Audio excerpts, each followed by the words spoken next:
I graduated from high school in June of 1950, the day that the Korean War broke out, but I was only 16. So I had to wait till December till I was 17 when I went down and took out my papers, and then a month later I was taken in the Army. When the Korean War first broke out, there was so many 17-year-old kids killed. The government said no 17-year-old kids is going to be sent to Korea, and it had to be 18. So after my basic in South Carolina, I was sent to Arizona to Fort Huachuca. And I had to wait. The minute I was 18, I was very lucky I got put on orders to go to Korea. So the minute I got to Korea, they put me back into the medical corps and put me into the 52nd Medical Battalion, and then sent me over to an ambulance company. For the first 4 or 5 months, I was an ambulance driver.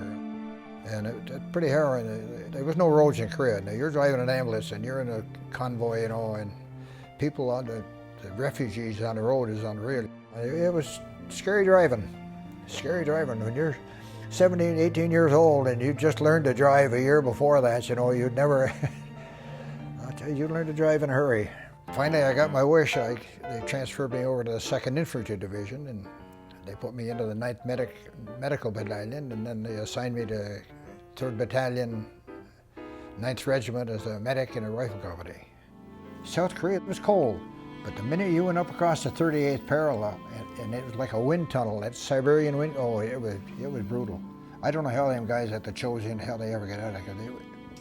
Where I was, way south of Chosin, it was hell there, it was cold. And a lot of the guys that wounded, you know, it was real cold weather, the blood coagulated and froze up quick, but especially up the Chosin, my buddy, the morphine and everything, they had to put the syringes in their under armpits, or someone put it in their mouth to get it warm enough so you could use it, because the stuff is so cold.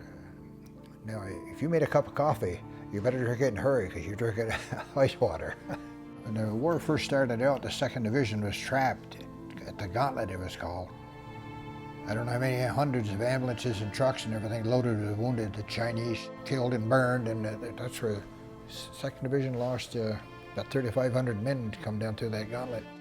I started out almost where Heartbreak Ridge was for the 2nd Division. We went all the way over to where the Marines were over here, but in between I was attached. I was near the Commonwealth Division, the Aussies, had the Ethiopians, the French Foreign Legion, the Dutch. It was very much UN. I was with so many different nationality troops. It's quite an awakening, you know. You've never met, hey, I'm from Northern New York. I'd never been out of the state. Go to Canada, that was a big trip, you know, but never been any place except one time to New York City. In Korea, we had the best troops you could get, but we were still using World War II weapons, clothing. Today, these kids, I mean, I can't see a kid going into combat with an 80-pound pack in his back and that 10, 15, 20-pound helmet. I mean, that's the way it is. But no, we weren't very well equipped at all. The morale in Korea, in my situation, the morale was great. 70% of the guys I was with were all enlistees.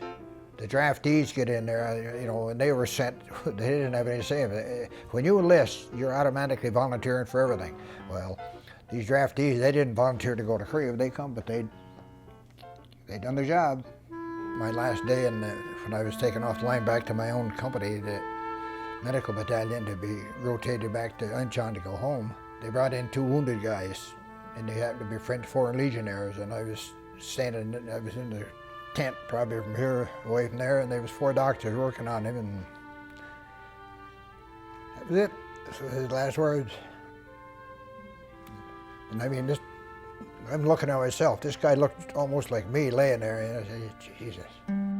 But I asked for it. I kept volunteering, I volunteered, and I finally get over there, and then boy, that first night online, and then mortar come, I laying there, and I said, you know, you idiot, you asked for this. There's no winners in the war. Everybody's the loser. But if you believe in your country and you believe in your freedom, it's worth fighting for. And if you can help somebody else out, it's worth fighting for. Like the motto of the Korean War is, we went to a country we never knew anything about, met a bunch of people you never met in your life. You can't say enough about the Korean people, the South Korean people, especially the kids. They had a tough time, I tell you.